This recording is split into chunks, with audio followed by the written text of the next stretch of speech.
All right, library haul and reading recommendations, which is gonna be the last of the year, figuratively, and for a little while. For well, not literally, but not really, because Tuesday will probably be the last time.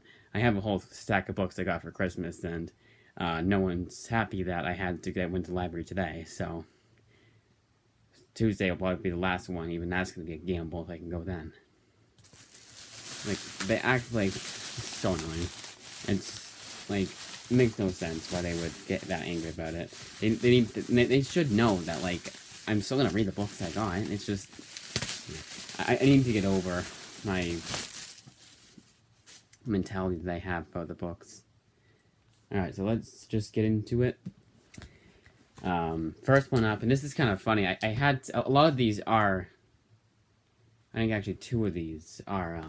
Yeah, only two of them are rereads. But this one has more than it did the last time, and that's Queen and Country. This is the definitive edition, so it has more. I kind of like it. I kind of find it funny how they have it in kind of like the manga size, a little bit bigger. I mean, that's why it's called definitive. I want to say the original was just a regular size. Reaver, second chance giving to that one because Justin Jordan. See, the whole thing about that was I kind of liked like I got a Justin Jordan book for Christmas. I wanted to get one from the library or Interloans rather, and it's not like I'm never gonna read those books. It's just I did get kind of carried away, but they don't know that. It doesn't make any sense why they get that upset. And they being my dad, and no one else everyone else understands, but he's the least understanding person I have ever met. This next one is they said it was just as good, if not better than Sweet Tooth. Oh, it's also by Vertigo too, and that's Jeff Lemire's Trillium. And it almost looks like they had two authors, like one on this side that's covered up by the sticker, but no, it's just Jeff Lemire. I know he does the artwork. His artwork is very distinct. And then Volume 3 of Aquaman, another thick one.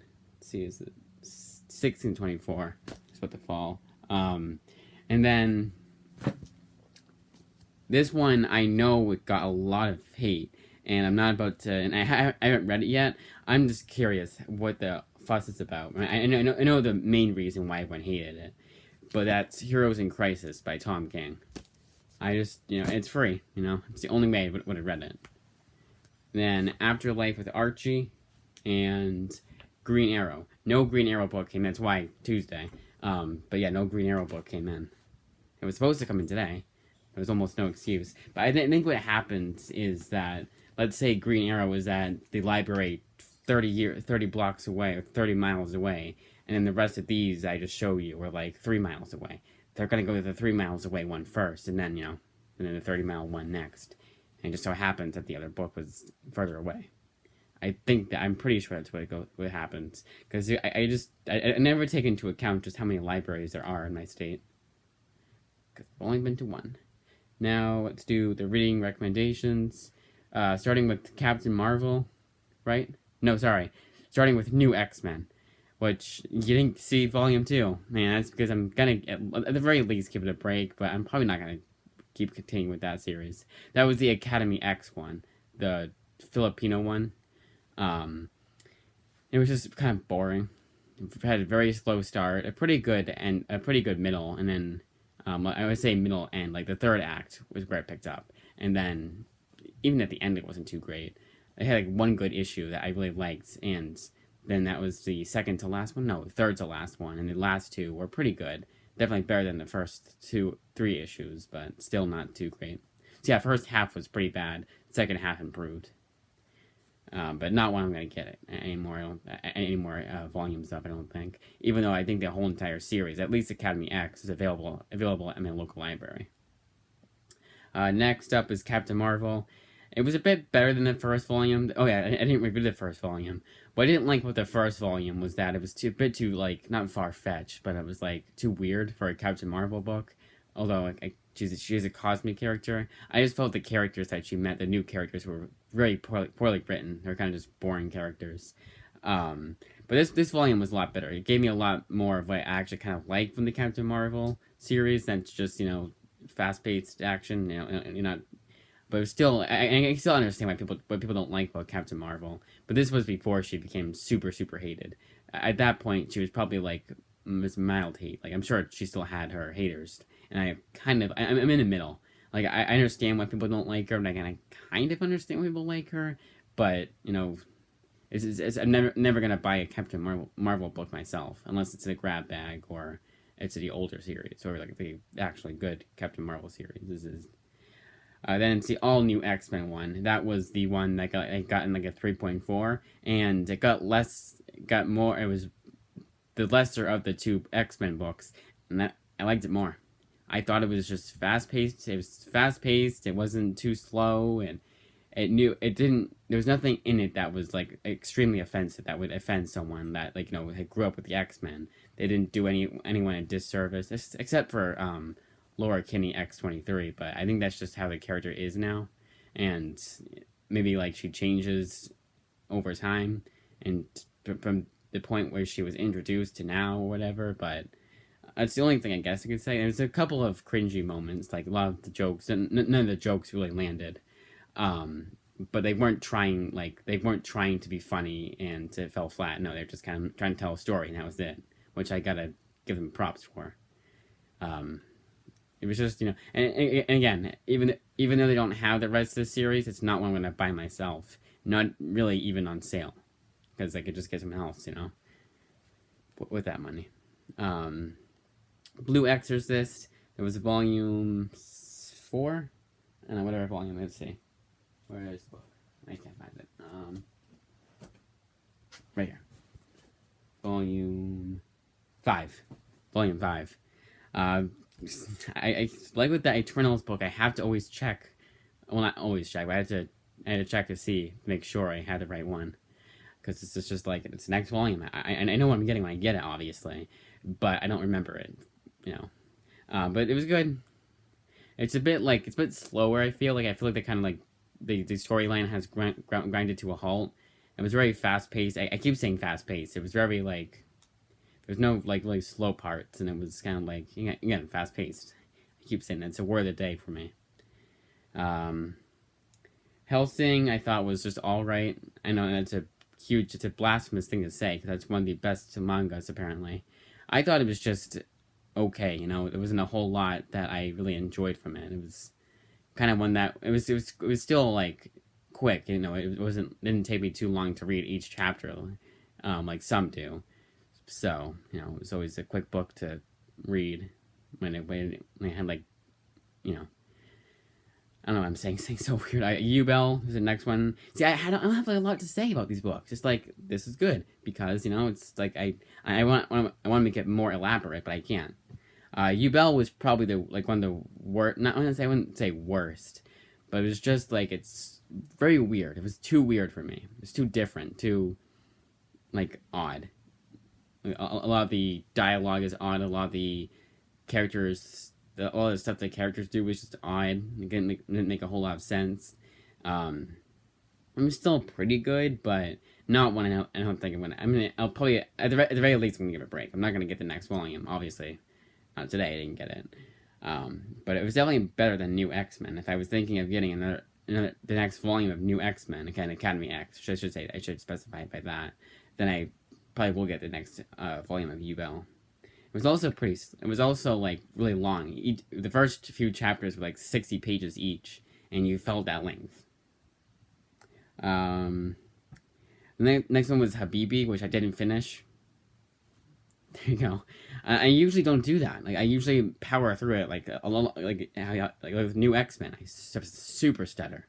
With Academy New X-Men, I did read that whole book. I powered through it. But with Habibi, it was 400 pages, and I was like, I'm not doing this. And the next issue / chapter would have been 100 pages, and I was like, no way in hell am I doing that. Even if there wasn't a whole lot of dialogue per page. It still did feel at length. Hellboy was just really good. I was supposed to get the next volume today, and I hope they have the right one, but they've given us the wrong one. Hence why I didn't see it, obviously. But yeah, it's the series I'm really enjoying.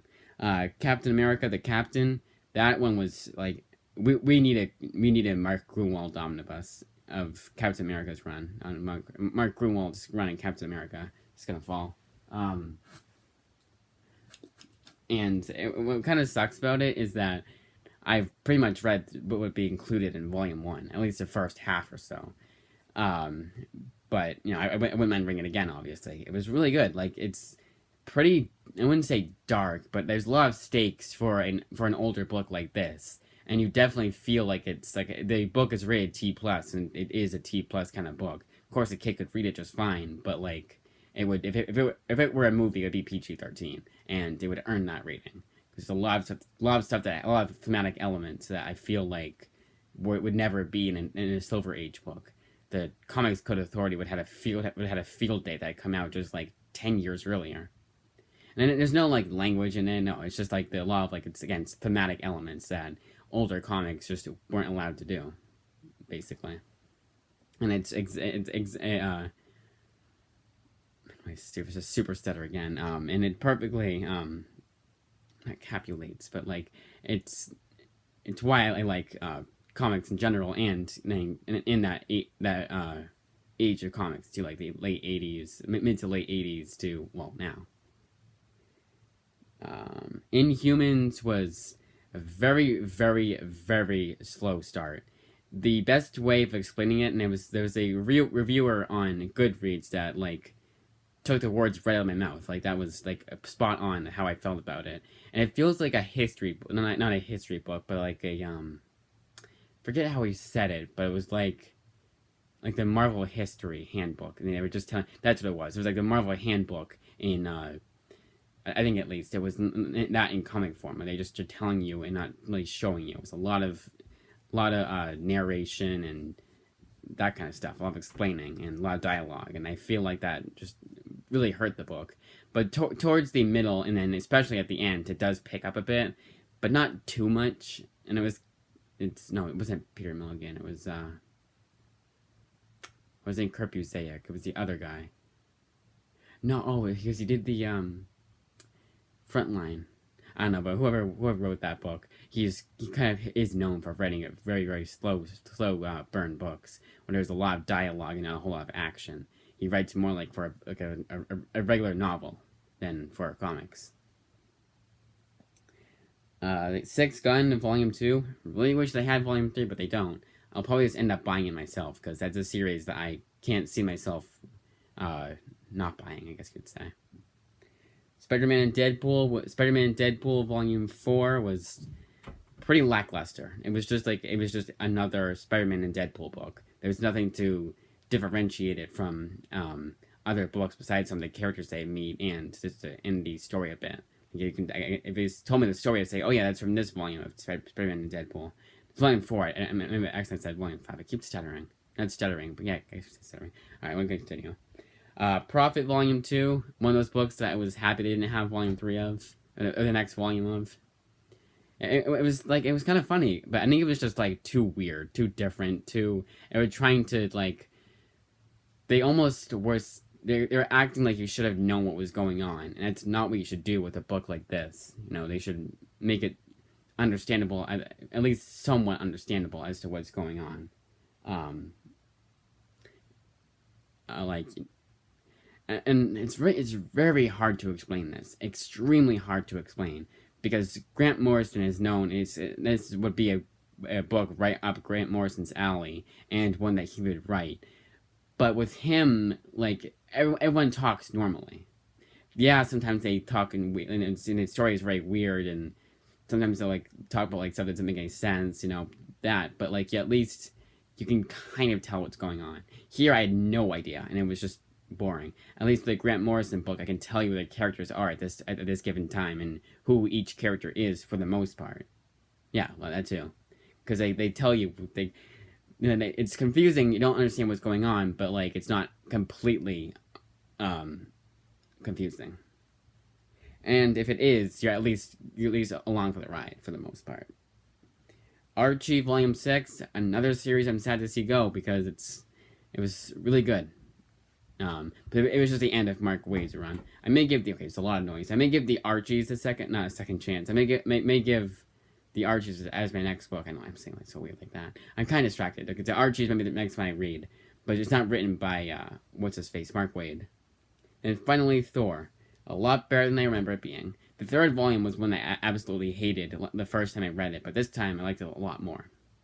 In fact, I would say it's even better than volume 2. That's it. That's 15 minutes. Perfect.